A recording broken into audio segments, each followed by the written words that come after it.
Assalamualaikum warahmatullahi wabarakatuh. Sahabat cerita langit, semoga senantiasa diberikan nikmat iman, Islam, dan kesehatan untuk kita semua. Kapan kiamat akan terjadi? Hari kiamat adalah perkara gaib yang hanya diketahui oleh Allah Ta'ala. Sebagaimana hal itu ditunjukkan oleh banyak ayat di dalam Al-Quran dan hadis-hadis Nabi Muhammad SAW. Dia tidak menampakkannya kepada seorang malaikat yang didekatkan, tidak pula kepada seorang nabi yang diutus. Sebagaimana difirmankan oleh Allah berikut, manusia bertanya kepadamu tentang hari berbangkit. Katakanlah, sesungguhnya, pengetahuan tentang hari berbangkit itu hanya di sisi Allah. Dan tahukah kamu, hai Muhammad, boleh jadi hari berbangkit itu sudah dekat waktunya? Quran Surah Al-Ahzab ayat 63. Jadi jelas, bahwa umur dunia tidak bisa ditentukan. Tidak ada seorang pun yang mengetahui kapan kiamat akan terjadi. Allah Subhanahu wa Ta'ala tidak memberitahu datangnya kiamat kepada para malaikat atau para nabi sekalipun. Maka puncak dari pengetahuan tentang hari kiamat kembali kepada Allah semata. Akan tetapi, walaupun waktu kapan datangnya kiamat tidak ada seorang pun yang tahu, namun Allah memberikan tanda-tanda yang akan kita bahas di bab ini. Sebelum kita melanjutkan pembahasannya, mari dukung terus channel ini dengan klik like, subscribe, dan aktifkan lonceng notifikasinya. Share video ini supaya kita bisa bersama-sama menebar kebaikan dengan kisah-kisah teladan.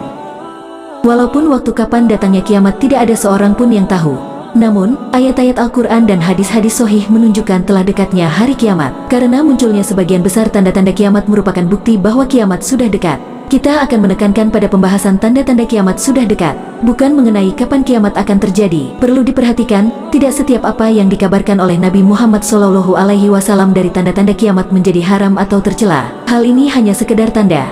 Sedangkan tanda tidak disyaratkan padanya suatu hukum apapun. Tanda-tanda ini bisa berupa sesuatu yang baik, jelek, mubah, haram, wajib, dan yang lainnya. Tanda-tanda kiamat terbagi menjadi dua bagian. Satu, tanda-tanda kecil kiamat. Dan yang kedua, tanda-tanda besar kiamat. Satu, tanda-tanda kecil, yaitu tanda-tanda yang terjadi sebelum kiamat dalam kurun waktu yang lama, dan merupakan sesuatu yang dianggap biasa. Seperti hilangnya ilmu, saling berlomba membuat dan meninggikan bangunan, dan lainnya. Kesempatan kali ini kita akan membahas tanda-tanda kecil kiamat terlebih dahulu, sebelum ke pembahasan tanda-tanda besar kiamat. Diriwayatkan dari Abu Hurairah radhiyallahu anhu, bahwasanya Rasulullah SAW bersabda, tidak akan tiba hari kiamat, hingga harta menjadi banyak pada kalian. Harta itu terus melimpah sehingga membingungkan pemiliknya. Siapakah yang mau menerima sedekah darinya? Lalu, seseorang dipanggil, kemudian dia berkata, aku tidak membutuhkannya. Melimpahnya harta seperti ini pernah terjadi pada zaman sahabat radhiyallahu anhu. Dikarenakan banyaknya penaklukan, dan mereka membagi-bagikan harta dari penaklukan negeri Persia dan Romawi. Kemudian harta melimpah pada masa Umar bin Abdul Aziz rahimahullah. Bahkan, ada seseorang pada zaman beliau menawarkan harta sedekah, tetapi tidak didapati orang yang mau menerima atau membutuhkannya. Melimpahnya harta pun akan terjadi di akhir zaman. Akan datang pada masa banyaknya harta, dan bumi mengeluarkan keberkahan dan simpanannya. Tanda-tanda kiamat kecil bab berikutnya adalah munculnya berbagai macam fitnah. Nabi Muhammad SAW telah mengabarkan bahwa di antara tanda-tanda hari kiamat adalah munculnya fitnah besar yang bercampur di dalamnya kebenaran dan kebatilan. Iman menjadi goyah, sehingga seseorang beriman pada pagi hari dan menjadi kafir pada sore hari. Beriman pada sore hari dan menjadi kafir pada pagi hari. Imam Muslim rahimahullah meriwayatkan dari Abu Hurairah radhiyallahu anhu, bahwasanya Rasulullah SAW bersabda, bersegeralah kalian melakukan amal solih sebelum datangnya fitnah-fitnah bagaikan malam yang gelap gulita. Seseorang dalam keadaan beriman di pagi hari dan menjadi kafir di sore hari, atau di sore hari dalam keadaan beriman dan menjadi kafir pada pagi hari, dia menjual agamanya dengan kesenangan dunia. Nabi Muhammad SAW mengabarkan bahwa akhir dari umat ini akan ditimpa musibah juga fitnah yang sangat besar. Tidak ada yang bisa melindungi darinya kecuali keimanan kepada Allah dan hari akhir. Mohonlah perlindungan kepada Allah dari segala fitnah yang nampak dan tersembunyi. Bab tanda-tanda kecil kiamat berikutnya adalah munculnya orang yang mengaku sebagai nabi. Di antara tanda-tanda kiamat yang telah nampak adalah munculnya para pendusta yang mengaku sebagai nabi.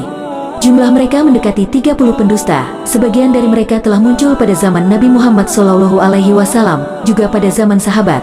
Dan orang yang semisal mereka akan senantiasa muncul.